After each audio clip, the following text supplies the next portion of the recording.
তিনজন নেতাকে ইন্ডিয়া থেকে প্রেসক্রিপশন দেওয়া হয়েছে আওয়ামী লীগকে পুনর্গঠনের জন্য।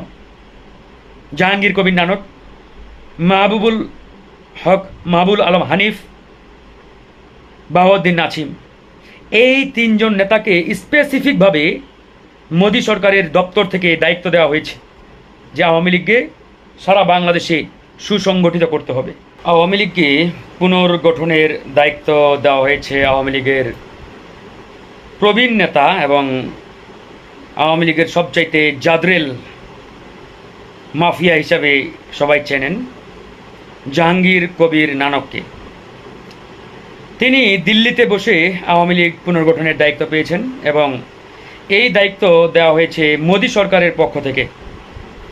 অর্থাৎ আওয়ামী লীগকে বাংলাদেশে পুনর্বাসিত করা, তাদেরকে পুনর্জন্ম দেওয়া এবং কি করে বাংলাদেশের রাজনীতিতে আওয়ামী লীগকে আবারও প্রাসঙ্গিক করে গড়ে তোলা যায় তার জন্য স্পেসিফিকভাবে আওয়ামী লীগের নেতা জাহাঙ্গীর কবির নানককে ভারত থেকে দায়িত্ব দেওয়া হয়েছে। তিনি ইতিমধ্যে কাজ শুরু করেছেন ইন্ডিয়াতে বসে এবং তৃণমূল পর্যায়ে যারা আছেন আওয়ামী লীগের প্রত্যেকের সাথে ইন্ডিয়াতে বসে তারা যোগাযোগ করছেন, তাদেরকে কাজ ভাগ করে দিচ্ছেন, তাদেরকে নানান রকম কর্মসূচির নানান কলা কৌশল তারা কিন্তু দিল্লিতে বসে অলরেডি সেই ডাইরেকশনগুলো তারা দেওয়া শুরু করেছেন।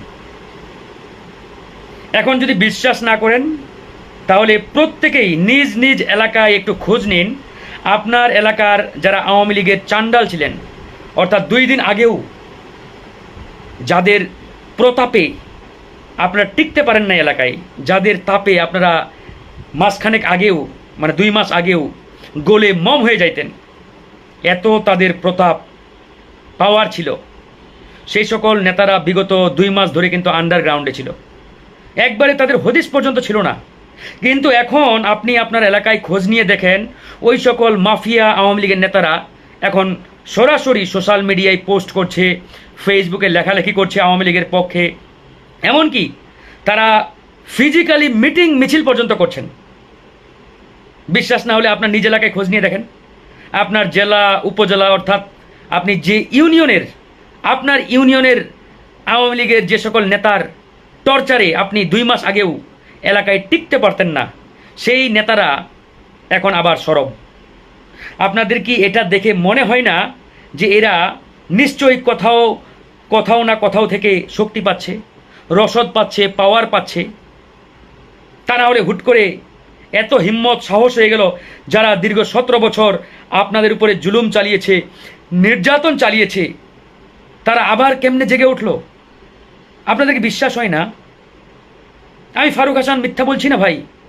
আমার লাইভটি অসংখ্য মানুষ দেখছেন এবং অসংখ্য মানুষ দেখবেন, লাখ লাখ মানুষ দেখবেন। প্রত্যেককে আমি বলছি, চ্যালেঞ্জ দিয়ে বলছি, আপনি জাস্ট আপনার এলাকায় খোঁজ নিয়ে দেখেন যে আপনার এলাকায় যে সকল আওয়ামী লীগের জাদরেল সন্ত্রাসী, যাদের নির্যাতনে টর্চারে আপনি এলাকায় 15 বছর ধরে ঢুকতে পারেন নাই, কথা বলতে পারেন নাই, এক প্রকারের নির্বাসিত জীবনযাপন করেছেন, তারা কিন্তু এই 2 মাস একবারেই আন্ডারগ্রাউন্ডে ছিল। অনেকেই ইন্ডিয়া পালিয়ে গেছে, অনেকেই যারা দেশে আছে তারা কিন্তু একবারে গর্তে লুকিয়েছিল। কিন্তু হঠাৎ করে বিগত 10-15 দিন যাবৎ দেখবেন তারা প্রত্যেকেই ফিজিক্যালি সরব, সোশ্যাল মিডিয়ায় সরব, সব জায়গায় সরব। এমনকি তারা প্রকাশ্যে ফেসবুকে পোস্ট করছে শীঘ্রই আমাদের মাননীয় নেত্রী, আমাদের প্রধানমন্ত্রী, জনগণের নেত্রী বাংলাদেশে আসবেন। এই কথাটা কি যেন তো না কোনো কথা?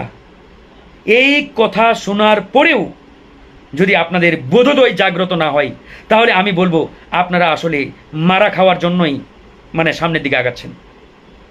আমি দুঃখিত এই কথাগুলো বলার জন্য, কিন্তু এটাই সত্য, এটাই বাস্তব, এটাই হতে যাচ্ছে। এই যে জাহাঙ্গীর কবির নানকের কথা বললাম, শুধু জাহাঙ্গীর কবির নানক না, তিনজন নেতাকে ইন্ডিয়া থেকে প্রেসক্রিপশন দেওয়া হয়েছে আওয়ামী লীগকে পুনর্গঠনের জন্য। জাহাঙ্গীর কবির নানক, মাহবুবুল হক, মাহবুল আলম হানিফ, বাহাউদ্দিন নাছিম, এই 3জন নেতাকে স্পেসিফিকভাবে মোদী সরকারের দপ্তর থেকে দায়িত্ব দেওয়া হয়েছে যে আওয়ামী লীগকে সারা বাংলাদেশে সুসংগঠিত করতে হবে, তাদেরকে পুনর্জীবিত করতে হবে, তাদেরকে আবারও পুনর্গঠন করে আগামী নির্বাচনের জন্য প্রস্তুত করতে হবে।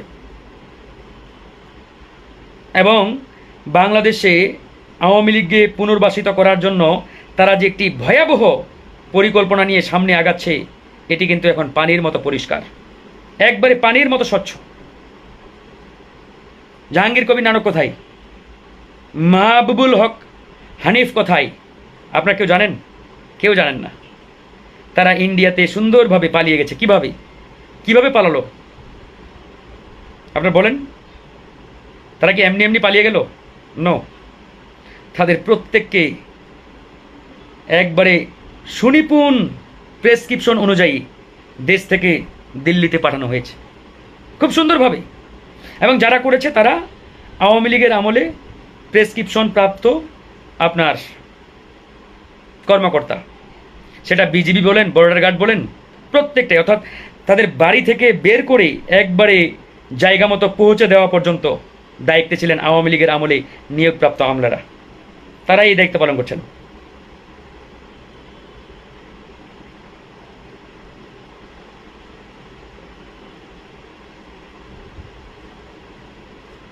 একবারে সুনিপুণ পরিকল্পনা মাফিক এই আওয়ামী লীগের নেতাদের বাংলাদেশের বর্ডার পার করানো হয়েছে।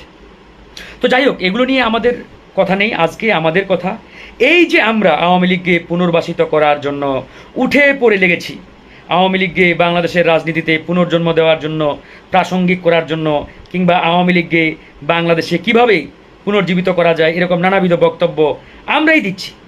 মানে আমরা নিজেরাই খাল কেটে কুমির ডেকে আনার জন্য সর্বাত্মক চেষ্টা চালাচ্ছি। মানে যতগুলো রাস্তা আছে প্রত্যেকটা রাস্তায় আমরা এখন ট্রাই করছি কিভাবে আওয়ামী লীগকে আবার বাংলাদেশের রাজনীতিতে প্রাসঙ্গিক করা যায়। মানে খাল কেটে কুমির আনা।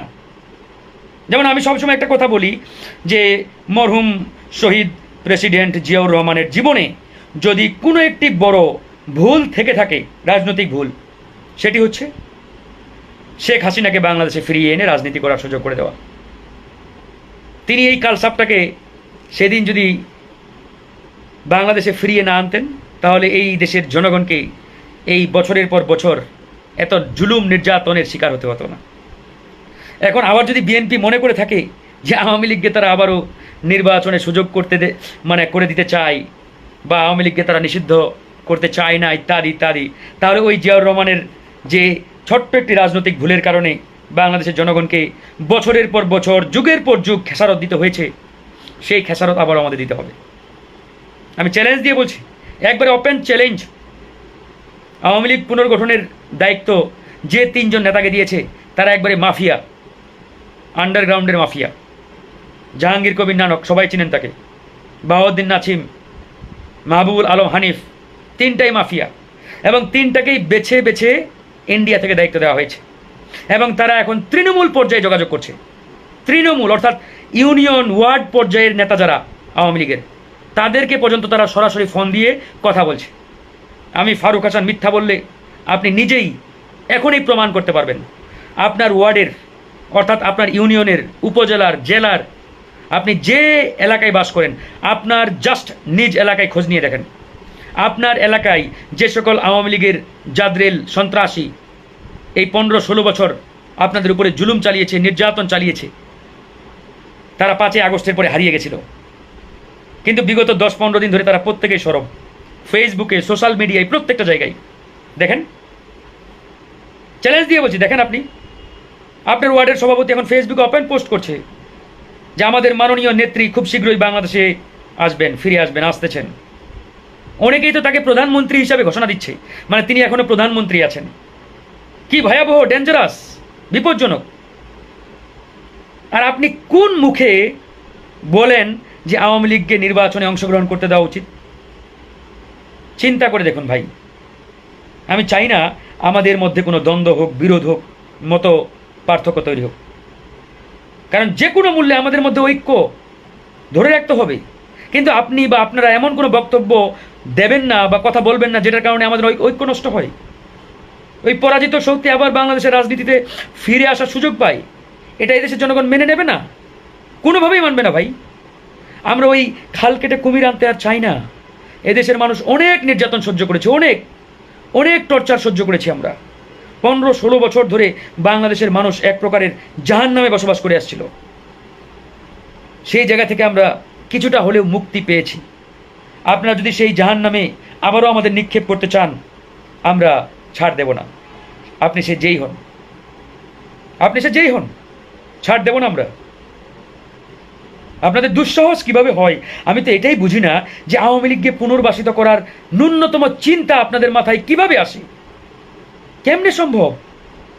যাদের হাতে শত শত মানুষের রক্তের দাগ লেগে আছে, হাজার হাজার মানুষকে গুম করেছে, হত্যা করেছে, ছাত্র জনতাকে হত্যা করেছে, এরকম একটা বর্বর গণহত্যাকারী সংগঠনকে কিভাবে রাজনীতির ময়দানে আপনারা পুনঃপ্রতিষ্ঠা করতে চান?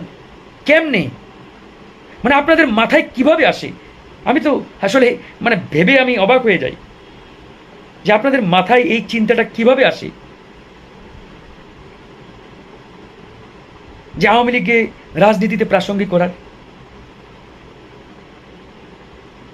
আপনাদের কি শিক্ষা হয় নাই? ইতিহাস থেকে কি আপনারা শিক্ষা নিতে চান না, নাকি দেখেও আপনারা আসলে না দেখার ভান করছেন? না, এখন জান্নাতে নেই, বাট অন্তত আওয়ামী যে জাহান্নাম, আল্লাহ মাফ করুক, ওটা থেকে অন্তত এদেশের মানুষ মুক্তি পেয়েছে। এখন আমরা যদি সঠিকভাবে দেশটাকে সামনে এগিয়ে নিতে না পারি, ব্যর্থতা আমাদের, কিচ্ছু করার নেই। যেমন আমরা বলেছি 1971 সালে স্বাধীন হওয়ার পরে জনগণের প্রত্যাশা অনুযায়ী বাংলাদেশ প্রতিষ্ঠা হয় নাই, এই জন্য 90 আবার আমাদের জীবন দিতে হয়েছে, আবার একটা বিপ্লব করতে হয়েছে। এর পরবর্তী সময়ে আবার সঠিক পথে বাংলাদেশ আগায় নাই, এই জন্য 24-এ এসে আবার আমাদের একটা বিপ্লব করতে হলো, অসংখ্য মানুষকে জীবন দিতে হলো, রক্ত দিতে হলো। এরপরেও আমরা যদি একটা সুন্দর বাংলাদেশ বিনির্মাণের সিস্টেম ডেভেলপ করতে না পারি, তাহলে আগামীর প্রজন্মকে, অর্থাৎ আমার আপনার সন্তান, ছোট ভাই কিংবা পরবর্তী প্রজন্মকে আবার হয়তো দেখা যাবে 10, 15, 20, 30 বছর পরে এরকম বিপ্লব করতে হবে, লড়াই করতে হবে, জীবন দিতে হবে, চলতেই থাকবে, কিচ্ছু করার নেই। এই জন্যই আমরা বলেছি এই বিপ্লব পরবর্তী বাংলাদেশকে জনগণের বাংলাদেশে পরিণত করতে হবে, না হলে কারো মুক্তি নেই। তো যাকে এই যে আওয়ামী লীগের কথা আমরা বারবার বলছি, আমার প্রথম আপত্তিটা কোন জায়গায় জানেন? এই যে আওয়ামী লীগকে রাজনৈতিক দল বলা, যেমন এই মুহূর্তে আওয়ামী লীগ রাজনৈতিক দলের কাতারে কোনোভাবেই পড়ে না। এটা একটা ফ্যাসিস্ট সংগঠন, গণহত্যাকারী সংগঠন। এরকম একটি গণহত্যাকারী সংগঠনকে আপনি কিভাবে রাজনৈতিক দলের মর্যাদা দিচ্ছেন? আপনাদেরকে ন্যূনতম লজ্জা করে না যে আপনারা আওয়ামী লীগের মতো একটা গণহত্যাকারী সংগঠনকে রাজনৈতিক দল বলার চেষ্টা করছেন, বলছেন, ম্যান্ডেট দিচ্ছেন? এটা তো রাজনৈতিক দল নয়। তারপরে দ্বিতীয় কথা, এরকম কোনো গণহত্যাকারী সংগঠন পৃথিবীর ইতিহাসে কোথাও রাজনীতি করার কোনো সুযোগ পায় নাই। তাদেরকে পুনর্জীব দেওয়া, পুনর্জন্ম দেওয়ার কোনো সুযোগ নেই, কোথাও হয় না এরকম ঘটনা। সুতরাং বাংলাদেশেও এ ধরনের ঘটনা ঘটতে দেওয়া যাবে না। আমরা এই জন্য পরিষ্কারভাবে বলেছি, আওয়ামী লীগকে গণহত্যাকারী সংগঠন হিসাবে নিষিদ্ধ করতেই হবে, এটার বিকল্প নেই। তো যাই হোক বন্ধুগণ, কথাগুলো বলছি এই কারণে, সময় থাকতে সতর্ক হন। যদিও সময় অনেক চলে গেছে, তারপরেও বলবো যেটুকু আছে এইটুকু সময়ের মধ্যে সতর্ক না হইলে সামনে সবার মহাবিপদ অপেক্ষা করছে। সিদ্ধান্ত আপনি নেন, বিপদে পড়বেন নাকি বাংলাদেশকে টেনে উপরে তুলবেন।